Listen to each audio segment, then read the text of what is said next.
జయ రాధ మాధవ కుంజ విహారీ గోపీ జన వల్లభ గిరివరదారి హరే కృష్ణ కృష్ణ కృష్ణ హరే హరే హరే రామ రామ రామ హరే హరే. హరే కృష్ణ. ఈరోజు ఈ ఛానల్ చూస్తున్నటువంటి భక్త బృందాని పాదాలకు నమస్కారం. ముఖ్యంగా ఈరోజు మనం చర్చించుకోబోయే విషయము జడ భరతుని గురించి. అంటే ఇంతకు ముందు మనం భరతుని గురించి చర్చించుకున్నాము. రెండవ జన్మలో ఆయన జింక అవతారం ఎత్తుతాడు. అంటే అంతకాలంలో ఎవరైతే ఏదైతే భావన ఉంటుందో తన మనస్సు అదే జన్మ తీసుకుంటాం అన్నమాట. అందువల్ల ఆయన రెండో జన్మలో జింక. అప్పుడు ఆయన పశ్చాత్తాపడి భగవంతుని అయ్యో నేను భక్తి వదిలేసి ఇలా వచ్చి రావడం వల్ల నేను ఈ జింక జన్మ తీసుకున్నాను అంటాడు. తర్వాత ఆయన అకౌంట్ భగవంతుడు ఎప్పుడు ఆ భక్తి అనేది అకౌంట్లో ఉంటుంది కదా, భక్తి యోగం అది క్యారీ ఫార్వర్డ్ అవుతుంది అనమాట మనకు. సో ఆ జింక అవతారం తర్వాత ఒక ఉత్తమ బ్రాహ్మణ ఇంట్లో జడభరతునిగా జన్మ తీసుకుంటాడు. అంటే జడ అంటే పేరులోనే ఉంది, ఎలాంటి చలనం లేకుండా రెస్పాన్స్ లేకుండా ఉన్నాడు, దాన్ని జడ అంటారు. సో అందువల్ల జడభరతుడు అని పేరు రావడం జరిగింది.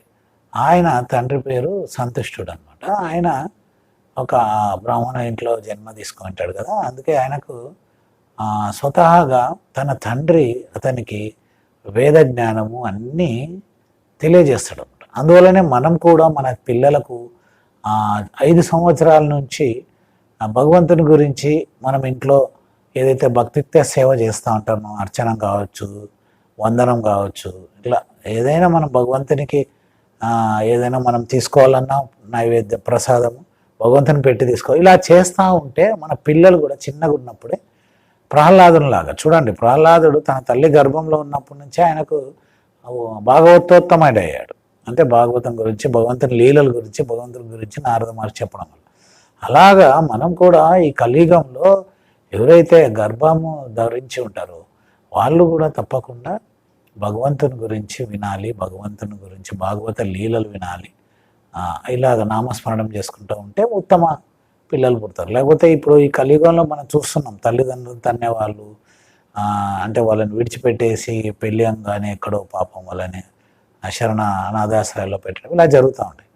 సో ఇలాగా భగవంతుడు ఆ జడభరతుడు ఎప్పుడైతే 3వ జన్మ తీసుకున్నాడో, యాక్చువల్గా ఈజ్ ఎ భక్తుడు. తర్వాత జింక మీద ప్రేమతో జింక అవతారం ఎత్తాల్సి వచ్చింది. తర్వాత ఆయన పశ్చాత్తాపడి ఇప్పుడు భరత్ అంటే ఒక బ్రాహ్మణ కులంలో పుట్టడం మరి మంచి, that means it's not a caste, it's ఒక గుణము, మంచి గుణాలతో ఉన్నటువంటి ఉత్తమమైనటువంటి కుటుంబంలో, అంటే భక్తి ఉన్నటువంటి కుటుంబంలో జన్మ తీసుకుంటాడు.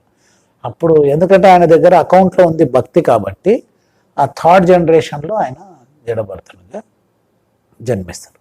అలాగా తన తండ్రి చెప్పడం వల్ల ఆయన ఇంకా ఈసారి నేను తప్పు చేయకూడదు అని చెప్పేసి కనీసం ఆ దేహానికి ఇంపార్టెన్స్ ఇవ్వకుండా వాళ్ళ ఫాదర్కి 2 భార్యలు అనమాట. 2వ భార్య కొడుకే ఈ జడభరతుడు ఉంటాడు. కవల పిల్లలు వాళ్ళ ఒక అమ్మాయి ఒక అబ్బాయి పుట్టింటాడు 2వ భార్యకు. సో వాళ్ళ అమ్మ చనిపోవడం వల్ల ఇంకొక భార్య చేతిలో ఆయనను పెట్టేసేయడం వల్ల ఆయన ఏదో అంటే ఇంకొక భార్య కొడుకు కదా, సరిగా ఆయనకు అన్నం పెట్టేవాడు కాదు, పాచిపోయిన అన్నం ఆయన తీసుకునేవాడు. ఎందుకంటే ఇంద్రియాలను తృప్తిపరచడానికి తినేవాడు కాదు ఆయన.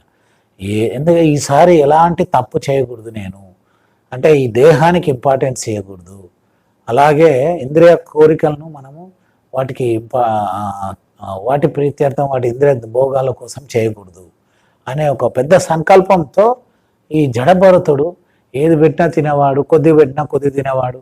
ఇలాగా ఆయన ఎప్పుడూ నామస్మరణం చేసుకుంటూ ఉండేవాడు భగవంతుని. హరే కృష్ణ కృష్ణ కృష్ణ హరే హరే, హరే రామ రామ రామ హరే హరే అంటూ భగవంతుని నామాన్ని ఎప్పుడు స్మరించుకుంటూ, తర్వాత ఎవరన్నా మాట్లాడినా ఈ చెవులు అనేటివి చౌటివాణిలాగా, ఈ ఏమైనా చూడకుండా అంటే కళ్ళు గుడ్డివాణిలాగా, ఈ నోరు మూగవాణిలాగా ప్రవర్తించేవాడు అనమాట జడభరతుడు.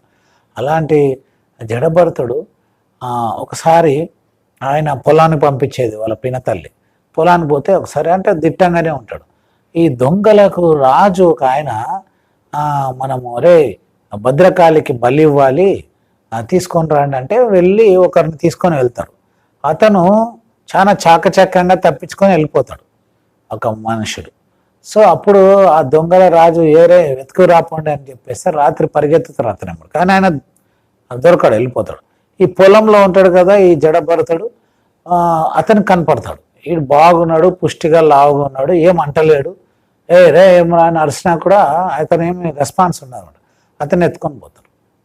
బాగున్నాడు లేని ఆయనకు స్నానం చేయించి బట్టలు వేసి, ఇప్పుడు మనం ఎవరైనా ఈ భద్రకాళి దగ్గర కొంతమంది జంతువులను ఎలా బలిస్తారో ఆయనకు దండ వేసి ఖడ్గం తీసుకొని ఆయనను బలి ఇవ్వడానికి పోతే భద్రకాళి అప్పుడు ఆ విగ్రహంలో నుంచి స్వయంభూ ఆమె ప్రకటమయ్యి, అంటే అక్కడ ఎందుకు ప్రకటమవుతుందంటే భాగవత ధర్మాన్ని ఎవరైతే పాటిస్తున్నారో వాళ్ళని ఏదైనా చేస్తే తట్టుకోలేరన్నమాట. భద్రకాళి మాత వచ్చేసి అదే ఖడ్గం తీసుకొని అక్కడ వచ్చిన దొంగలందరినీ చంపేస్తుంది. చంపి వాళ్ళ తల పుర్రల్ని ఫుట్బాల్ లాగా ఆడుకుంటుంది. సో అంటే ఎందుకు ఈయనని సేవ్ చేసేది అంటే భగవంతుడు విష్ణు భగవానుడు ఆయన ఈ భద్రకాళి ఎప్పుడైతే ఆయనను రక్షించిందో అంటే ఆయన భాగవత ధర్మాన్ని పాటిస్తున్నాడు జడభరతుడు. సో అలాగా అప్పుడు భగవంతుడికి నమస్కారం పెట్టుకొని ఆయనకు తెలుసు ఆయన ఏం చేసినా భగవంతుడా ఈ దేహాన్ని ఏముంది నా సోల్ ఆత్మ కదా నీకు అర్పించాను, నేను ఆత్మ శుద్ధి చేసుకుంటున్నా అని ఆ పద్ధతిలో వెళ్తా ఉన్నాడు. సో తర్వాత ఆయన వెళ్ళిపోతాడు అక్కడి నుంచి. వెళ్ళిపోయిన తర్వాత మళ్ళీ ఒకసారి ఇంకా మంచిగా అక్కడ ఉంటే ఊర్లో వెళ్తూ ఉంటాడు. వెళ్తూ ఉంటే అక్కడ సింధు మహారాజు ఒకరు ఉంటారు. ఆయన పేరే రహుగణుడు. ఆ రాజు పల్లకిలో తీసుకొని వెళ్తుంటారు. అంటే బోయిలు ఉంటారు కదా, బోయి అంటారు వాళ్ళని, మోసే వాళ్ళని. ఒకరు తక్కువ ఉంటారు వాళ్ళకు. సో ఇతను కనపడితే నువ్వు రా బాగుండవు దిట్టంగా మోజురా అని తీసుకొని ఆయనను పెట్టి పల్లకి తీసుకొని వెళ్తూ ఉంటాడు. ఆయన ఆ పల్లకి మోసేటప్పుడు కింద ఆ కాళ్ళని ఇలా ఇలా ఇలా 3 స్టెప్స్ అంటే చూసి స్టెప్స్ వేసేవాడు. ఎందుకు అంటే కింద ఈ చీమల్ని కానీ పురుగులు కానీ తొక్కి వాటిని చంపకూడదు అని. అంటే చూడండి, అంటే ప్రతి జీవిలో భగవంతుడు ఉన్నాడు అనే కాన్సెప్ట్ని అక్కడ జడభరతుడు పాటిస్తున్నాడు. ఎందుకంటే చాలా జాగ్రత్త ఉన్నాడు 3వ జన్మలో, ఈసారి ఇంకెలాంటి తప్పులు చేయకూడదని. సో ఇలా ఇలా తూలుతూ ఉంటుంది కదా అట్లా స్టెప్స్. వాళ్ళేమో ముగ్గురు సమానంగా మోస్తూ ఉంటాడు. అప్పుడు రాజుకి కోపం వస్తుంది. రే మూడా, ఏమిరా నువ్వు మోస్తా ఉంటే నువ్వు సరిగా మోయలేక రాదా, పాప ముసలంలాగా ఉన్నావా అని సెటర్లు కూడా వేస్తాడు ఆయన పుష్టిగా ఉన్నా కూడా. సో అలాగా తిడితే అప్పుడు ఆ తిట్లన్నీ విన్న తర్వాత జడభరతుడు ఆయనకు చెప్తాడు, కరెక్టే ప్రభు, నిన్ను మోసింది ఇంతసేపు నేను కాదు, నా దేహం.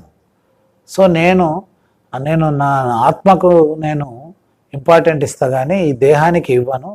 సో కింద ఈ కొన్ని ఆత్మలు తిరుగుతూ ఉన్నాయి, వాటిని నేను తొక్కి వాటిని చంపే బదులుగా ఇలా వేయడం వల్ల మీకు ఇబ్బంది కలిగింది అని చెప్పేలోగల మళ్ళీ ఇంకా చెప్తాడు ఆయన, చూడండి రాజు, ఈరోజు మీరు రాజు పదవిలో ఉన్నారు, నేను సేవకునిగా ఉన్నా, రేపు నేను రాజు కావచ్చు, మీరు సేవకుడుగా కావచ్చు.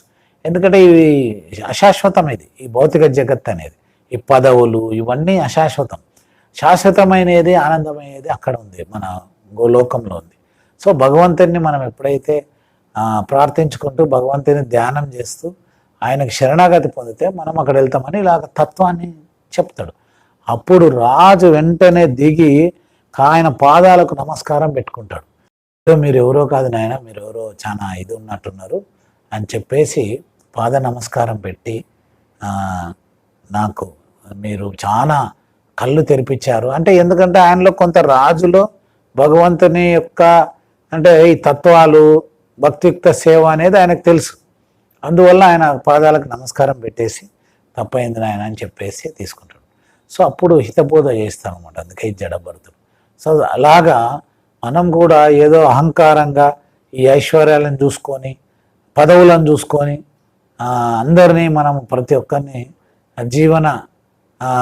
ప్రతి జీవులను మనము సమాన దృష్టితో దయతో చూస్తే మనకి భగవంతుడు ఒక ఉన్నత ఓకే. అప్పుడు ఈ జడభరతుని పాదాలపై పడి రాజు అప్పుడు రియలైజ్ అవుతాడు అనమాట. అంటే అప్పుడు జడభరతుడు కూడా చెప్తాడు, ఈ దేహ భావనతోని ఉండకూడదు మనము, భగవంతుని మీద మనం ఆత్మ సాక్షాత్కారం చేసి భగవంతుడిని మనము తలుచుకుంటూ ఆయనకు శరణాగతి పొందినప్పుడే మనమంతా ఆయన దగ్గరికి వెళ్తాము. ఎందుకంటే మనమంతా భగవద్ అంశాలం, ఆయన అంశాలం కాబట్టి మనం ఈ దేహ భావనాన్ని వదిలేయాలి అని చెప్పేసి ఆయనకు తత్వాన్ని బోధిస్తాడు ఈ జడభరతుడు రహుగణుడు అనే రాజుకి.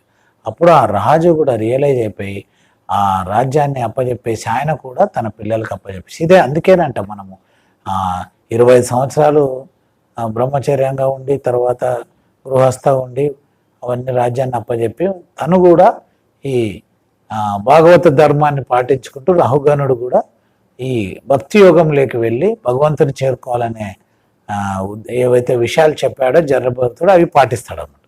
కాబట్టి మనం కూడా ఇది ఏదో ఈ కలియుగంలో మాయ అనేది అటాక్ చేస్తూ ఉంటుంది ఎప్పుడు పడితే అప్పుడు. సో ఈ భక్తి యోగం అనే ఖడ్గంతో ఆ మాయను కట్ చేయాలి. యాక్చువల్గా భక్తి యోగంలో ఎవరైతే ఉంటారో హరే కృష్ణ కృష్ణ కృష్ణ హరే హరే, హరే రామ రామ రామ హరే హరే అనే నామాన్ని, భగవంతుని నామాన్ని, ఓం నమో భగవతే వాసుదేవ కావచ్చు, ఆ విష్ణునామాలని ఎవరైనా స్మరించుకుంటూ ఉంటే ఆ పక్కలకు కూడా మాయ రాదంట, అంటే ప్రొటెక్టివ్గా ఉంటుంది అనమాట. సో అది ఆటోమేటిక్గా ఖడ్గం అనేది మాయని కట్ చేస్తూ ఉంటుంది. సో సింపుల్ అనమాట. ఈ కలియుగంలో మనమంతా భగవంతుని నామస్మరణం చేసుకుంటూ ఎలాగైతే జడభరతుడు తన ఫస్ట్ జన్మలో అంటే రెండో జన్మకు జింక పైన ఇలాంటి వ్యామోహం పెంచుకోకుండా భగవంతుని మీదనే ధ్యాస పెట్టాలని మూడు జన్మలు పట్టింది ఆయనకి భగవద్ధామానికి వెళ్ళడానికి.